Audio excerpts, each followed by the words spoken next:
What's up, everyone? Towelie with Derfull, pointing that way. Yeah, that way. Bringing another cEDH discussion video. This time going over mulligans. First, we went over the commanders that you want to build around, upgrading the commander decks. So next up, we gotta start learning how to mulligan in your commander with your commander decks. So let's start off with mulligans are going to vary by deck. Some decks are trying to do one thing, other decks are trying to do another, and it is a detail that you want to be keenly aware of. So things that you want to be thinking of when you're reviewing your hand is like, does this allow me to cast my commander when I want to? Do I have interaction? Do I have card advantage? Can the hand that I'm keeping move me towards a game-winning state quickly? Remember, the average win is going to take place between turns 4 and 5 currently. Yep. Yes, I am even looking at you, Roxai. So, but let's kind of break that down a little bit further. So, does this allow me to cast my commander when I want to? So, Towelie, what's something that would help with that? So, what I mainly look for when I'm mulliganing and considering my commander, which today I'll be going over Atraxa Grand Unifier, it's a 7 cost, 3 colorless, green, white, blue, black. So what I mainly look for when I want to cast my commander is, does my opening hand have any sort of mana acceleration? This could be like Lotho, Birds of Paradise, Delighted Halfling, any sort of mana rocks, preferably Mana Vault, so that way I could try to go for a turn 2 Smothering Tithe. Those are like the main things that I would like to look for when wanting to cast my commander as soon as possible, and it does happen. I am able to cast her turn 3 or turn 4 as long as I get those. So those are some great points. You got to know what and how you can cast your commander based off of that. But the other thing is, well, depending on your commander, when you want to cast it, right? Some commanders, like Rograk and Thrasios, or Rograk and Silas Wren, their primary focus is to get Rograk out as fast as humanly possible. But that doesn't really take a whole lot. Some deck like Krark and Sakashima, that I will be talking about for my mulligan examples, Krark is really cheap and you want to get him out pretty quickly. But depending on what the board state looks like, it may be a little bit before you get around to casting Sakashima to clone Krark. It just depends on if you have other cloning effects for Krark's effect on the board, or what everything else is looking like. And you may need to interact with someone trying to win versus, trying to get Sakashima out. So that's why I say it really just depends on the situation and what you're going to find yourself in. So if you know that you want to go fast, you're going to need to plan accordingly. Can your hand support that? Does your hand have cards in it that's going to get you to that state? Another thing in Krark and Sakashima to be on the lookout for is going to be something like Jessica's Will, which is a combination of things. It is both mana acceleration and card draw advantage. So it's things like that to be considerate of with your commander and how quickly you can cast it to be able to properly utilize and interact with based off of those spells. Next, do I have interaction, or is my focus going to be on card draw or advantage? So, Towelie, when you're evaluating hands, which one is it that you think on first? So when I think about interaction or card advantage, especially with the Atraxa, is I mainly look for card advantage. So to me, how I play cEDH is, it depends on who's in my pod. Like if there's a Rog side in my pod, then sure, I will go more interaction side depending on where I'm sitting at. But if I'm just playing and I'm wanting to play to win, card advantage all the way. This could be Mystic Remora, like a turn 1 Mystic Remora to get myself card advantages to get more mana acceleration in like future turns.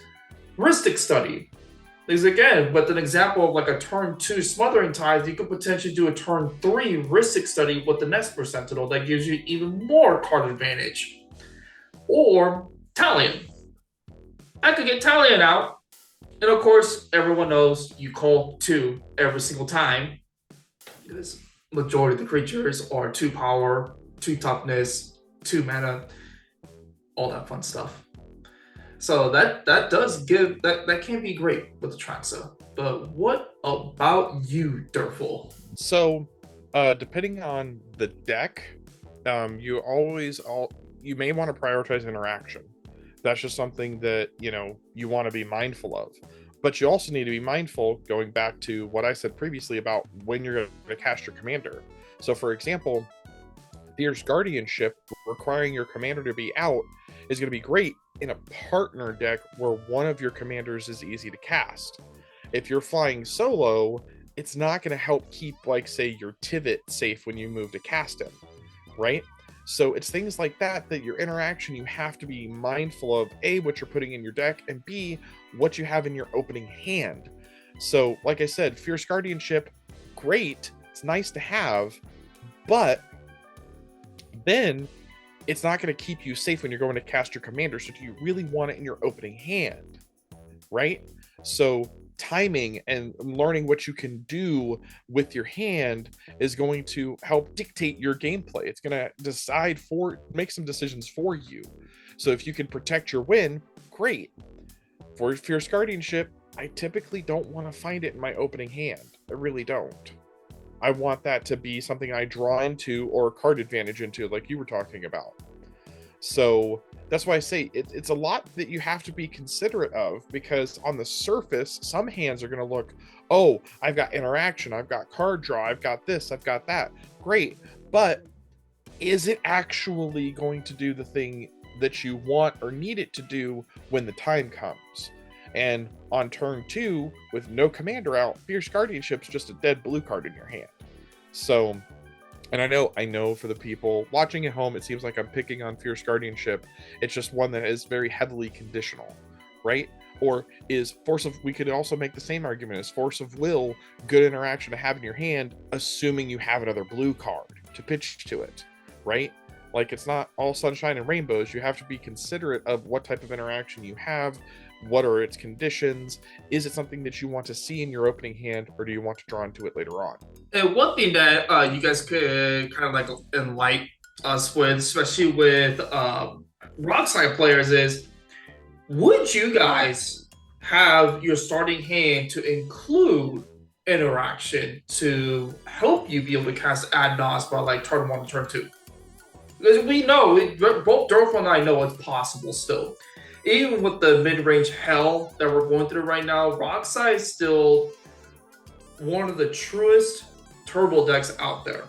Because how possible it is to still be able to just combo off right away. So just let us know in the comment section. But moving on to the third question, can your hand move you to win? And that could be with tutors or combo piece in your hand. So me personally, with the Traxa, I guess I could go with either or. Like, I would not be mad if I had a food chain already in hand. I wouldn't. But I prefer to have a tutors in my hand, just so that way I could try to grab it from the deck, thin the deck out a little bit, so that way I could draw into more like interaction, card advantage, all that fun stuff, and be able to just like slowly take my time tutor. Because the one thing that Derfull and I actually talked about when we were first brainstorming this topic is, yes, we will like it in our opening hand, but sometimes that could like have us in a great disadvantage if someone to say they want a Wheel of Fortune or a Windfall, Time Twister, whatever. Like anything to sort there could bring your win con either into the graveyard or back into your library, which, I mean, with stuff like a Traxa is not that big of a deal. I know with my Traxa, I have at least 3 to 4 win cons in the deck. But Food Chain is still like, I would say, the cheapest win con that I have. No, sorry, it's the Thoracle line. Sorry, so I would say Food Chain is the second most. Thoracle line is the most cheapest. So I guess it just all depends, really. What about you? So since Kark and Sakushima is my example, there are a lot of combos that the deck can pull off, right? You can just rely on Kark shenanigans to get you there, but something that's a little bit more consistent, like Dualcaster Mage and a cloning effect like Molten Duplication, Twin Flame, or Heat Shimmer, it's really going to depend on if it's in my hand, because Heat Shimmer, Molten Duplication, and Twin Flame can also copy Kark effects or Kark doubling effects. So having an extra copy of that means that, yeah, that's a combo piece, but that has additional advantage in my hand, even if I don't have the Dualcaster Mage. And Dualcaster Mage is something I can always pick up later on, right? So it's things like that that you want to be considerate of as well. So it's nice to have that duplicating effect in your hand, right? But Dualcaster Mage, that might be something I'm a little bit more considerate of mulling back into the deck, or if I'm going down to 6 or 5, putting that back on the bottoms so that I know I could tutor for that when I actually want it or need it, rather than trying to rely on that being in the opening part of my hand. So that's the other thing you have to be considerate of, is do those cards serve multiple purposes, right? Not just the one purpose that you think of on the surface. I know, like I said, with Kark and Sakushima, there are many cards that serve multiple purposes, right? Some doubling Kark's effect also can be beaters and win cons all on their own. Cards that let you draw more cards, great, but also that serve as the mana that you need to continue that process, i.e. Jessica's Will, the Kark and Sakushima MVP. Those are things that you have to be considerate of, again, when you're mulliganing. Is it great to be in your opening hand? Is that what you want to draw first? Is that something that you're like, if I got to mull down to 6 or 5 or even 4, hope you never have to do that, but if you do, is it better serving you in your hand, or is it better serving you on the bottom of your library?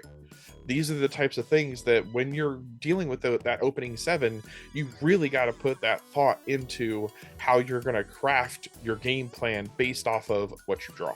Now we're going to show you guys actually what we'll look for with our decks. So this is how we're going to do it. We're going to just go and show you guys our board. The commander right here attracts a Grand Unifier, and Derfull will be Sakushima. Then we're going to shuffle up our decks, like I would say, like 3 times, just like we normally would, cut and everything, and then we're going to draw our 7 onto the battlefield to kind of say, okay, do we keep this? And what we're going to be doing with our mulligans is, I know events are different. We're going to stick to our gameplay mulligan rules, where we get the free 7 first, and then we start going down. So let's get started. And we do the Brazilian cuts for those who don't know or haven't really paid attention to our gameplays when we show it. So we will always say that the second pile will go like on top. So that's my shuffle. So 1, 2, 3. So this will go on top. Boom, boom. And let's check out my 7. So I got Food Chain, okay, Mind Break Trap, Tundra, Flesh Duplicate, Dark Writ, Chain of Vapor, and Velwar Stone. If I had a Black Mana Source in this opening hand, I probably would have kept it for the Dark Ritual to the Velwar Stone, even though it'd be like stupid. So I would consider this to be a bad starting hand, or a really bad starting hand. So I would go to my first free 7, and then go down from there. To make it simple, what we're doing is we're only going to go up to, if we need to go to 5. That's about it. So shuffle, boom, boom, boom, and then we're just going to do that. So this is my second 7. Teferi Time Raveler, Smothering Tithe, okay. Demonic Tutor, Ancient Tomb, Underground Sea, Blind Obedience, and Pact of Negation. So this right here is already, I would consider this to be a good opening hand because it does have my colors to be able to tutor. If I need to tutor into something that'll allow me to cast a Smothering Tithe by turn 3, I will do that. And the Smothering Tithe will allow, like, if it resolves, of course, it will allow me to do Teferi Time Raveler or Atraxa. More preferably, I probably will do the Atraxa over the Teferi Time Raveler. I probably won't even cast them until I'm able to either win or it's a little bit more like deeper. And I know that I could protect the Teferi from like a bunch of attackers.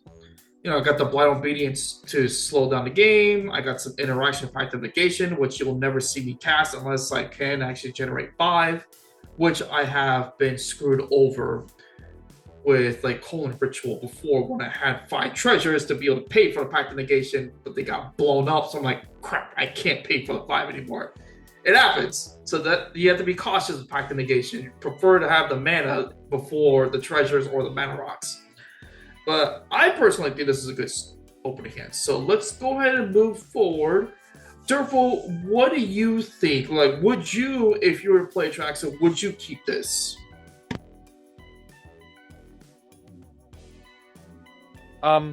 If I were playing Atraxa, I don't know. I don't think I would. I'd feel like I'd either want a fetch or a rock or something like a Soul Ring in there to smooth out the rough edges for getting into Smothering Tithe. That's my personal hot take. Yeah, that is true. So let's see. Turn is Laconic Grip. So I mean, it probably would have been like, I probably would have been like, but I mean, Demonic Tutor will definitely be able to help. So today we're going to be going through some mulligans for Krark the Thumbless and Sakashima of 1,000 Faces. So I've gone ahead and done my shuffling. Then we're going to go ahead and flip over the first 7. We're starting off with a Tavern Scoundrel, Electro Duplicate, Heat Shimmer, Might of the Meek, Thundering Falls, a Mox Diamond, and a Defense Grid. So this opening hand is a little rough. I definitely probably would not keep this. The 2 clone effects is kind of, they are nice, but I wouldn't want 2 of them in my hand, I feel like. Because it's great to copy the Tavern Scoundrel, because that's what we would do, so we can do additional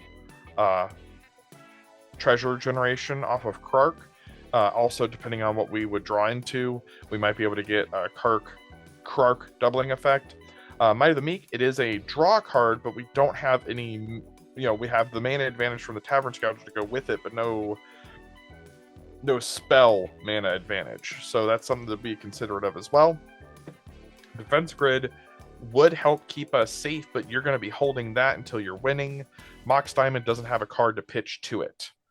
Then our Thundering Falls is just 1 land that we get to surveil with. This isn't great or ideal because we have no additional acceleration. So this would definitely be a toss back, and let's see what our second 7 gives us.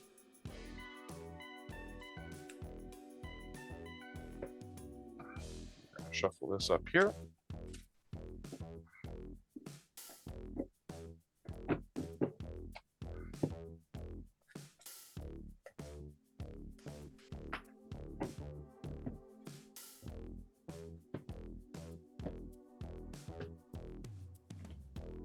Alright. So, alright. Second 7, starting off with Twin Flame, not a bad cast. Lion's Eye Diamond. Rhystic Study, everybody loves to see that. Ashling Flame Dancer. Harmonic Prodigy. Swan Song. And Mox Diamond. Bad news, Bears. This is an immediate throwback. You have no lands whatsoever. No good support for Mox Diamond. We actually would want to have Ashling, Harmonic Prodigy, and Twin Flame. So Rhystic Study, also very helpful interaction with Swan Song, but Lion's Eye Diamond pitches most of that if we're not in a position to cast it. So not that great. Back she goes. So this will be our mulligan down to 6 here, which That is was a rough one too. That was a really rough second 7. right. So definitely need to have something land wise, mana acceleration wise that you can you can use in that scenario, because again, I've talked about it a couple of different times for other videos as well. When you cast Kark does matter. The more you can do with Kark, the more that you can advantage on Kark, the better off you'll be. So this will be third 7, mulligan down to 6. Let's see. All right. Archmage of Runes, that's a new card. I definitely want to try that out. Defense Grid makes a comeback. Heat Shimmer makes a comeback. Grape Shot, very interesting. Molten Duplication, Lightning Bolt, and a Chrome Mox. You hate to see it. So obviously I'm going to pitch this back. If I were feeling some sort of way, I'd probably keep it. It would depend on what I was drawing, and it would most likely probably be the Heat Shimmer or the Archmage of Runes that gets pitched to Chrome Mox if I was forced to keep this.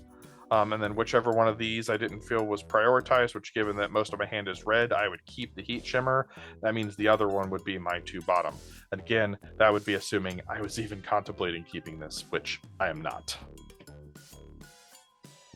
And this, I hope, is highlighting something, that your shuffle strategy is also as equally important. Making sure that your cards have an even distribution and that, you know, your good shuffle ethics.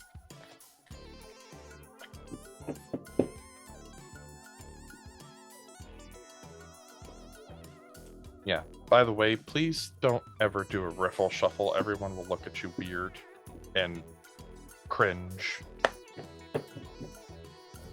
I personally would do it with the Tricer because most of it's proxy. I don't know if I have any like expensive singles in here.